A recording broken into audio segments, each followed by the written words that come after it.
welcome back to Fish Hunt Northwest. We are now obviously in the bait lab with this week's how-to. How-tos in the bait lab, always brought to you by Max Lure. Check out everything Max Lure has to offer. Just simply go to maxlure.com. You're going to find a lot of the stuff that is sitting here on the table and that we talk about often with segments here in the bait lab. So, basic kokanee, or Kokanee Basics as they were. A lot of things here on the table this evening. We're going to kind of get through a handful of them. You know, when it comes to outfitting yourself or equipping yourself with proper gear to be successful for kokanee, one thing we have to remember is they have really soft mouths, okay? It's not like trout to where you can be trolling along at 1.2, 1.4 miles per hour, and it's like a rail car coming by and you just reach out and grab a handle and it doesn't put the brakes on, it just keeps going at the speed, so you're going along for a ride. Well, with trout, no big deal. You can tow them around for quite a while because they got a nice bone structure in their jaw. Kokanee, extremely soft mouth, and depending on how you're set up and what's going on,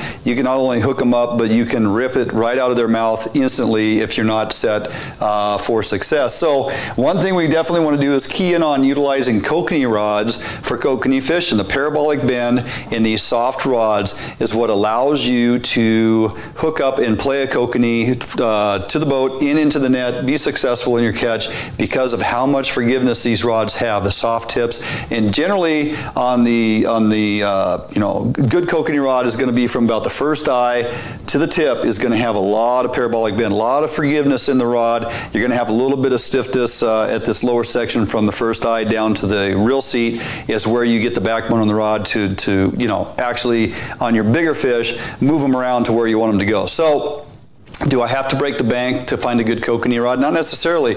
These yellow Eagle Claw rods have been around for a few years now. In most retail locations, you can find these things from anywhere from $20 to $24.95 for a kokanee rod. It's unbelievable how affordable these rods are. And you know, the cool thing is they even put a measuring tape here, Tommy, right along. It's like a yellow measuring tape on their yellow rod, so you can measure the length of your fish. So very economical rod, this Eagle Claw. And you know, when it comes to kokanee fishing, there's some things that are you kind of need to know to be successful. One, troll speed is something you're in control of.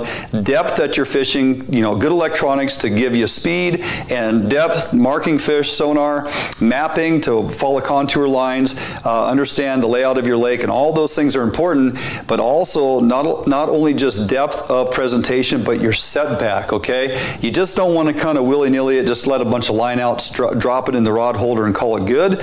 When you're putting out a set of rods, you want to kind of be in the ballpark, similar, same distance, and it varies depending on water clarity, depth you're fishing, all those types of things. Oftentimes I will fish anywhere from 75, 80 to 100 feet behind the boat. For me personally, that's simply due to adjustability. When I go over a school of fish and I'm either dragging my presentation in a level of water column that they are above or below my presentation, I see those fish or that school of fish on my electronics. I have time to adjust up or down with my presentation by having a 100-foot setback. If I'm fishing short, if I'm only 25 feet out behind the boat, I go over those fish, I probably don't have any adjustment time to move my gear that's going to be beneficial in hooking up any of those fish. So setback is important. Now, line counter reels are more expensive than reels with no line counters, but if it's what I can afford, I'm going to spend 25 bucks on a rod, I'm going to spend 50 bucks on a reel, I'm set up to go kokanee fishing. One thing that works well is you take these Dacron bobber stops, okay, and simply by tying these bobber stops on my line, now this one is simply right here towards the end of the line so you can see it, but I'm going to basically take this and slide it up the line. I'm going to measure out yards or feet of line. I'm going to put one of these at 50 feet. I'm going to probably put one, if I have a different color like the pink versus the green, I'll put the pink at 75 and I'll put another green one at 100.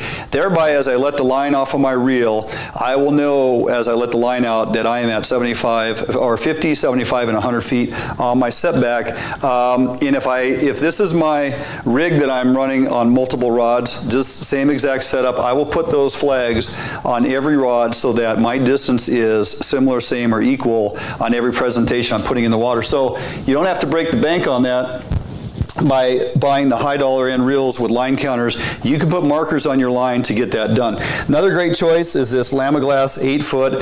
That Eagle Claw is an 8-foot 2-piece rod, line weight of 4 to 8. Now this Lamiglass rod, this is an old school, this white and red wrapped rod has been around for a long time. It's an 8-foot 2-piece, 2 to 8 pound, very forgiving rod, very lightweight. You're going to spend about 79 to 85 bucks on a rod like this, which is well worth it. It's a really good rod. Many persons have brought plenty of kokanee to hand with this exact rod. You're going to find these eyes on this rod, particularly towards the tip, are very small, can barely pass a knot through them. But besides that, it's a great rod. I love fishing these rods. They're lightweight, a lot of fun to get the bigger fish on. You couple that with an Abu Garcia 5500 series with a mechanical line counter, okay? So and we have a choice here, and I'll show you. We have digital or mechanical. These mechanical ones tend to last for a long time. You don't have to worry about replacing batteries. Not going to break the bank. Very economical. This setup right here is not going to, cause you to mortgage the house. You get 2 or 3 of these in your boat, you're in business. Lamiglass rod, this Abu Garcia 5500 with the mechanical line counter. It's going to do you for years. Low maintenance, very reasonably priced, and we'll get the job done. Another option is this 8-foot feather sticks rods that you can no longer get unless you find them on sale somewhere because they quit making them. But this is a 1-piece 8-foot rod, 4 to 8 pound. Love these rods just because of the parabolic bend and how forgiving the tips are. And again, from the first eye back to the reel seat is where the backbone of this rod is. And even fishing those bigger fish over in Roosevelt, get some big triploids on there. Last year, Barnum and I used these rods exclusively over there at Twin Lakes for them big 4 to 6 pound triploids. Great rod, works really well. If you can find them, I highly recommend you get your hands on these. Go ahead and pay what you have to because you won't be disappointed.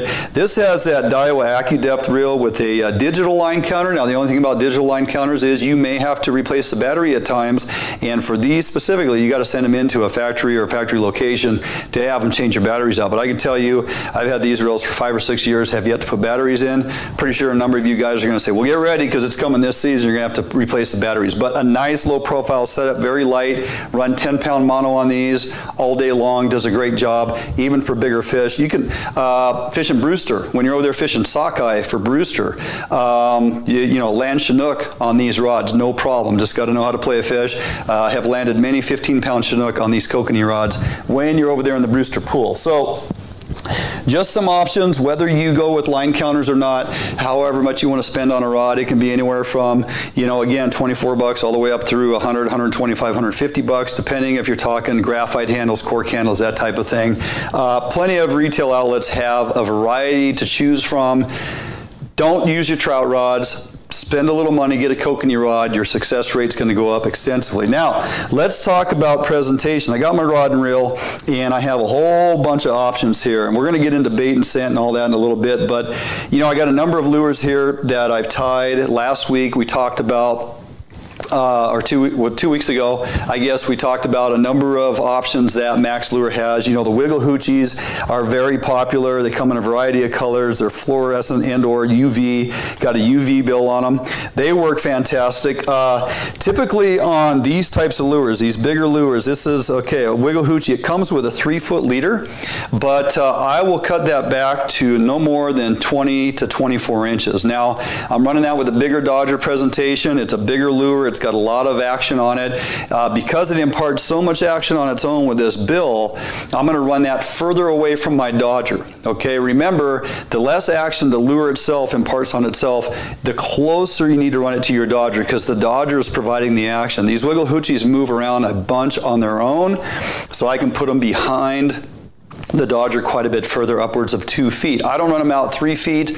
They give you that option. I like to cut it back to 20 to 24 inches max. Now, early morning, low light, conditions that warrant a lot of flash, I'm going to run a larger Dodger in a big profile lure to draw a lot of attention. Now, looking at the table here, I got some options and differences in Dodger size, colors, and contrast, and also couple that with different leader lengths depending on how much action the lure imparts on itself. One thing I want to point about these newer sling blades with these multiple UV colors, the backside is actually glow. So we have the option of glow on the backside of these. This is a great early morning, late evening, low light condition, cloudy day. When you want to have UV and glow working to your advantage, go ahead and find some of these new products out by Max Lure, formerly the Sling Blade series, that has, or still currently Sling Blade, but it has glow on the backside, something to think about. If you look at the length of leaders here, typically with these bigger lures with some type of spinner on there, this has a spin and glow, this one here has a smile blade. These are typically 13 to 14 inches on that size of presentation. Behind a Dodger that's going to impart a lot of action, 6-inch or 4-inch Dodger, these sling blades move around a lot, puts a lot of whip on these lures, and they also have color, sound, and vibration they're imparting on themselves. That's why you can go ahead and put that out to about a 13 or 14-inch leader. As I dial it down even tighter and I want to have more whip, more action, choose Dodgers that have a lot of kick. And, you know, for me, gold is a standard, the old gold standard. I will always run gold. If I'm running 3 or 4 rods, one of them will always have gold on them. Doesn't matter if it's first daylight or not. I put the moon jelly on those gold Dodgers, and I'm going to start off the morning with at least one of those. And oddly enough, even in low light conditions, first daylight, even evening light, cloudy days, gold tends to get it done all the time at some point in the day, so always run one of your presentations with gold. This one here, as you can see, I actually have a small triple aught or double aught gold blade on this LP squid covered lure, along with the gold Dodger gold blade. Short leader, 8 to 9 inches. That provides a lot of action from that Dodger that's going to move around a lot and put a lot of whip on this thing that really gives it a lot of action. Again, I probably wouldn't run this Dodger with a wiggle hoochie because I don't need a Dodger that's moving that much to whip that thing around. Now this case here, that short leader, that Dodger, those colors, it's going to get it done for me pretty much all day. I'm going to run that rig consistently until it gets bit or they ignore it for the entire day, but seldom is that combination ever ignored for an entire day. So attraction, flash, UV, glow, different colors, oranges, pinks. The colors and contrast, glow, UV, and the different strands that we put into our lures. It's all about attractability, flash, and drawing their attention. But you know what? They're scent junkies too, and we have to use some form of bait. For me, the Pautzke fire corn is a fantastic choice. It's been cooked, it's been jarred under pressure, and it's been colored. The color doesn't fade. The durability of the corn will last time and time again. Even when fish hit your lure, they tend not to knock the corn off. It's not like buying grocery store canned corn that's soft, adding color and scent to it, putting it on your hooks. Fish will hit it and knock your bait off if they don't get hooked up, okay? With this corn, it's a little firmer. It actually goes on the hook, stays there. The color doesn't fade, and it holds a tremendous amount of scent. And for me, I mostly will fish pink or the dark red, or the natural is a great choice as well. They make green, they make purple, but for me, it comes down to pink, the dark red, mostly. And of course the natural color, which is more of a white that I didn't have any of, but you have to just trust me on that. I just simply take the Pautzke's corn, and with the options of the Mike's oils and scents that we have available now, because Pautzke's and Mike's is for the last couple years now is one company. So mix and match and utilize the scents that you find in the Mike's products, and by simply taking a bottle of Mike's and a jar of corn, you open this up, pull a little bit of the corn off the top, and squirt in a good amount of this oil and just let it sit. And I'll do that a couple months before the season even starts, allowing the corn to absorb that oil and that scent. Typically it doesn't change the color that much at all, if any. Most of these colors in here have no effect on the color of the corn. I've even put blue herring oil in the pink corn. Has no effect on the color, but it adds a tremendous amount of scent. And any and all these scents. I've literally caught kokanee on every one of them. We have shrimp and krill. We have earthworm, believe it or not. Kokanee will eat nightcrawler or earthworm, and the earthworm scent of Mike's is the most natural earthworm scent that I have found. Herring, yes. Crayfish absolutely works. Smells very fishy. Kokanee respond to it. Of course, we got the anise shrimp. Kokanee, the actual kokanee scent, it smells more like a very sweet, almost vanilla type of scent. Early mornings and early season, sometimes the kokanee really respond to something more sweet. This Mike's kokanee scent is one you need to have in your arsenal. And of course, tuna and tuna garlic. Tuna garlic is a great combination, and probably my top two that I go to and fish mixed in together, as far as one piece of corn on one hook and the other piece on the other, or I'll run one rig solely with tuna garlic and shrimp anise, okay?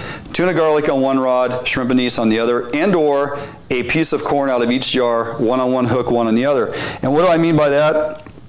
Basically, when we're putting corn on your lure, remember that you want your lures to continue to function the way they're supposed to function. So I'll just show you on this wiggle hoochie, because I can have the bare hook showing. I'm not going to overload my lures with corn.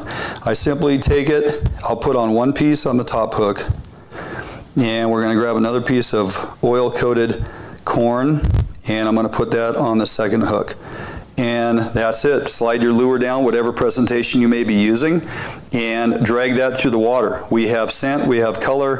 It definitely leaves scent trail in the water. Whatever it is, or oil that I've put on here, this is, what did I put on here? Oh, shrimp anise, okay? Shrimp anise is what this hoochie smells like. Actually, on these wiggle hoochies, I can even smear a little bit of scent on this bill, because it's not going to affect the performance of the lure. Now, something a few guys do, but it seems like not many will do, and this, I'm an advocate of this each and every time I'm out. I will definitely take my Dodgers and I will put scent on the back. I'll set this here so you can see it. I'm going to put some form of scent on the back of this Dodger. It's all about color contrast, flash, UV, glow, attractability, noise, disturbance in the water, all the things that we do, and scent. And I want to leave a scent trail that they're going to want to follow. And how do I do that? I've used different gels over the time. Pautzke's finally came out with their new gel scents, and I'm here to tell you, like, this shrimp scent is a definite go-to. They have tuna, they have a variety of flavors and colors that you can choose from. Shrimp is a very good one that I will use. I literally take some of this gel, okay, because I want it to stay on. If I put an oil on here, it'll stay for a while, but over time it's going to simply wash off, and I got to keep reapplying. If I take this thicker paste from Pautzke's now, I can smear that on the back of my Dodger. Okay, that's going to stay for quite a long time. The other thing I can do, if I want to mix and match or make this smell a little bit different than just shrimp, I can take the sweetness of this kokanee glow scent, the oil now, and put a little bit of that on there, and all I'm doing is mixing it in to the gel scent, which it holds it on there. It'll stay on there for a longer, longer duration, but also with that oil on there, not just the gel. The oil is releasing off of the Dodger, laying out that scent trail, and the gel that stays intact stays and holds on to the Dodger even longer. So for me, it's a combination of gels and oils that's going to go ahead and keep the scent on the Dodger and provide a really good scent trail behind you as you continue to troll across the lake.